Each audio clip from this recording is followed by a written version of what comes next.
welcome to Trade Hospitality Has a Drink with ERIK LORINCZ, world-class bartender and founder of Quant Bar.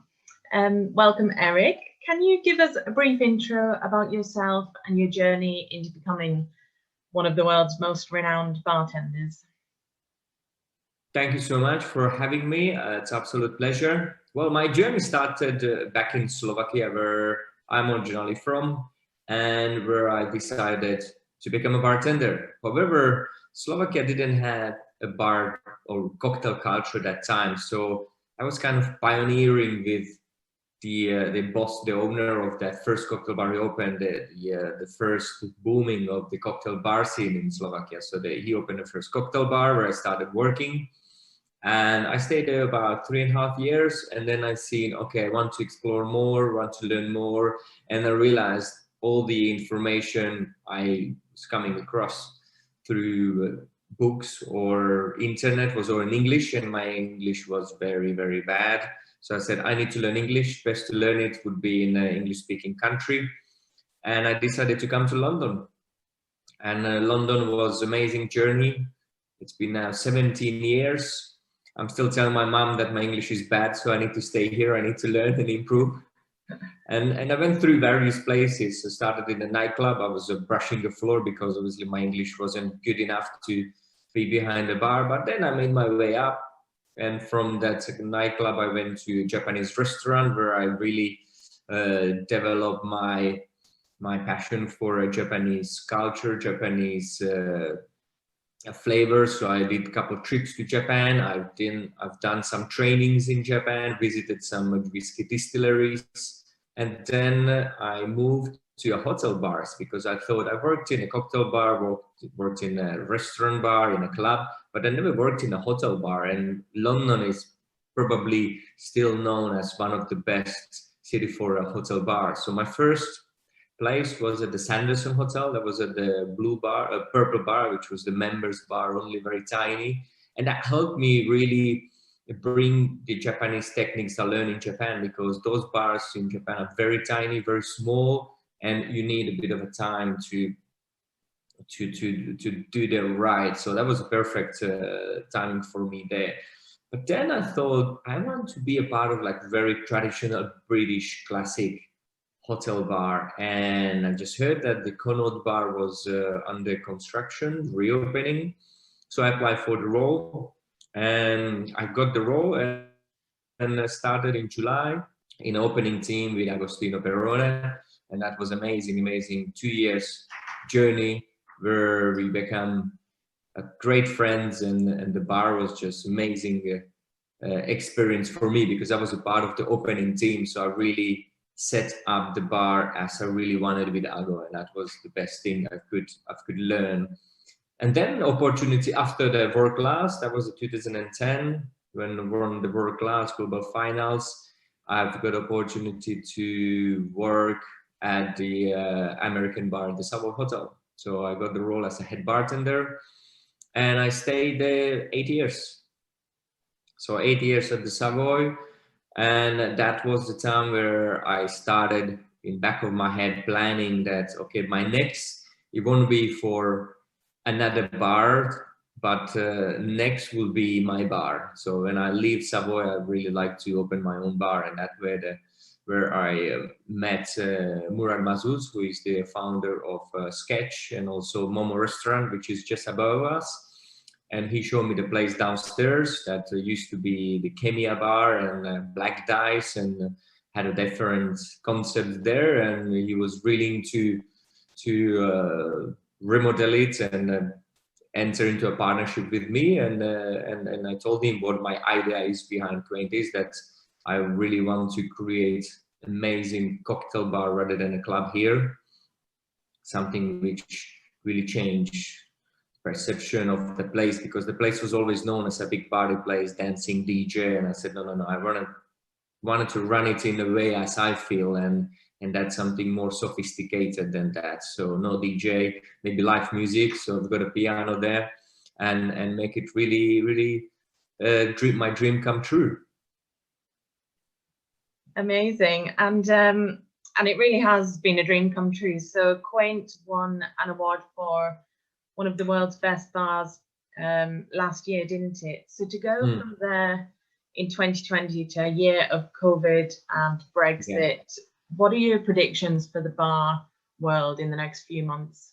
Yeah, that was a very, very challenging year. And at the same time, it was amazing for us that the first 10 months were one of the most interesting one, because we never wouldn't expect that that the bar would gain so much success in such a short period of time, to enter to a list of 50 best and winning the best new opening at Tales of the Cocktail. So there was like quite a few awards in a very short period of time, which is amazing. But we could not celebrate it properly due to the COVID, and that's a kind of shame. But anyway, really hoping that this was something that we all learned from, that what doesn't kill us made us stronger, and we just need to move on and find a new way how to operate, really, and find the things that really going off from the comfort zone, and try to make things work, because hospitality is all about creativity, and creativity lead always to something new, something interesting. And I believe in positive way that we will come back.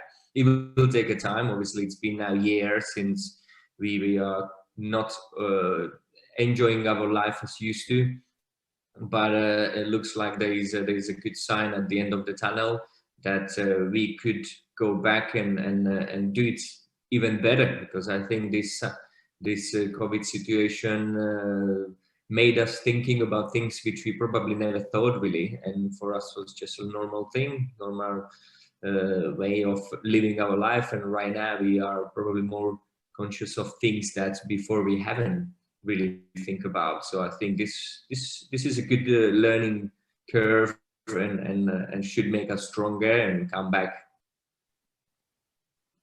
I hope so. And you've been quite creative yourself, haven't you? Like many restaurants or bars are doing just now. You've remodeled your offering, and you've got Quaint Home Bar, a range of cocktails that you're doing for home delivery.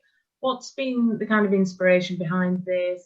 How have you found it? Is it something you'll keep doing? That's a quite interesting one, because the bottled cocktails, I had a discussion with the team even before the COVID. So when COVID actually did not existed, so I've noticed that we are building a good amount of regular guests that they're coming for a specific drink. So I've noticed that there were certain guests that they literally were coming for a particular cocktail that they found on the menu as their favorite one. And then I thought, how are we going to keep up this with those guests when we change the menu, when those drinks are not going to be on the menu, which is, I always find it's very challenging that when you have a good drink on the menu and people asking for it, and now you take it off.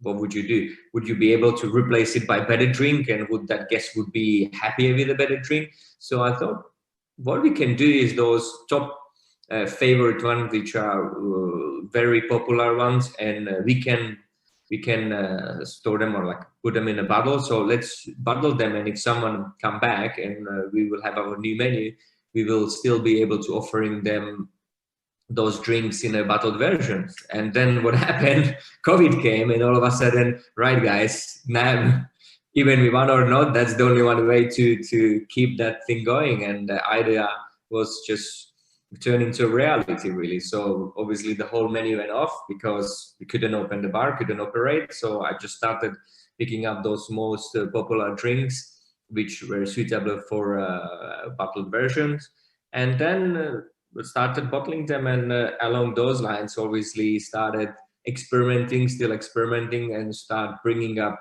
new cocktails which actually never been on the menu, and we never actually offered them, but we now having them in a bottle version. So for example, here I have the kombu rum cocktail, which is based on a Bacardi 8 sweet vermouth, which we are infused with the kombu. That's the name it comes from. So it's a Japanese seaweed that we wash off all the saltiness and then roasted it in the oven. So it gives a nice, almost like a chocolate flavor profile, crispy.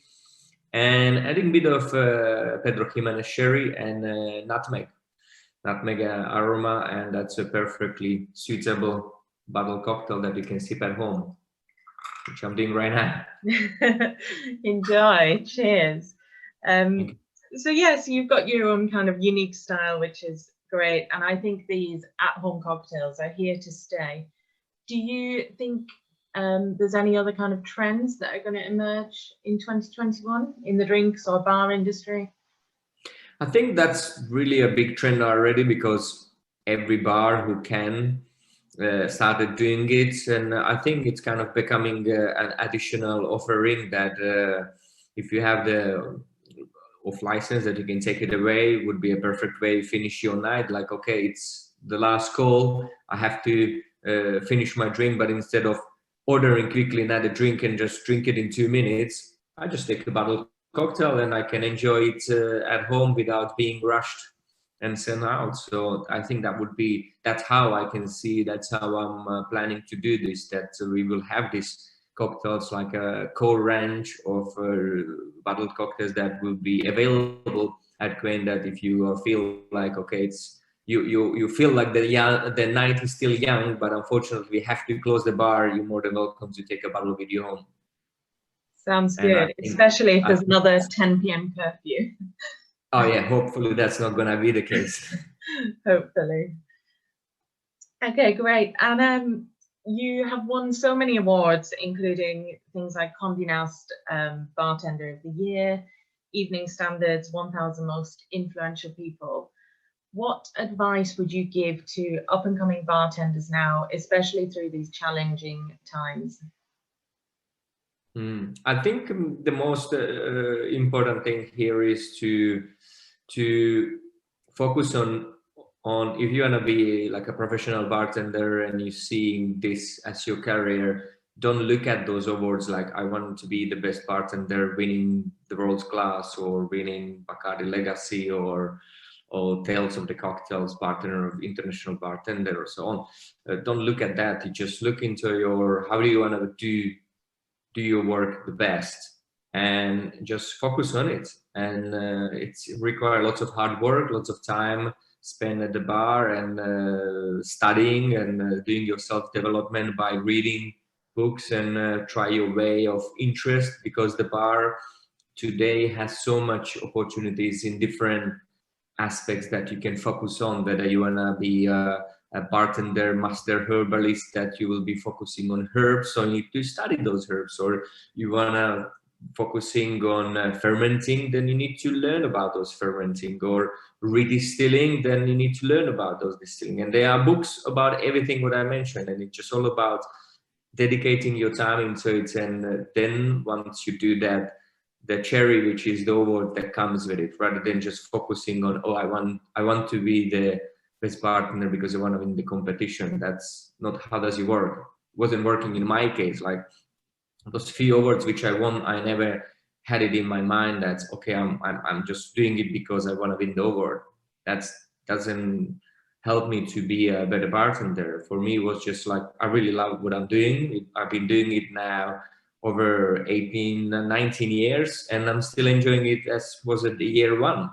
And after 19 years, if you still have that passion, then obviously that comes with it, because you will be better by every single year. When you're doing something repeatedly and still enjoying it, then you become better, and then that will be noticed. And once it's noticed, then comes the award. Just don't focus on that to be the best bartender because you want to win the title or have a trophy behind your back bar. Yeah, amazing. And just one final question. So other than Quaint, where is going to be the first bar you visit, and what will the drink be? That's a good one. I think it will be in London. And well, first in London because the traveling is still not clear how we can do that. And I think I will be just going one by one to all my friends. And I'm very lucky that right now, mentioning the awards, that the world's best bar, which is the Connaught by 50 World's Best, it's only 8-minute walks from the Queen bar. So I'm so lucky that I have the world's best bar without needing to take a plane, train, or even taxi. I just can walk in and have a perfect martini there. So, and obviously there are so many others like the Artisan or many others which are just literally walking distance from my bar. So I'm very pleased to be in a location that I don't need to do a long distance for a great drink. Yeah, absolutely. Well, thank you very much for joining us today, and we can't wait to see you at the bar at Quint. Looking forward to that.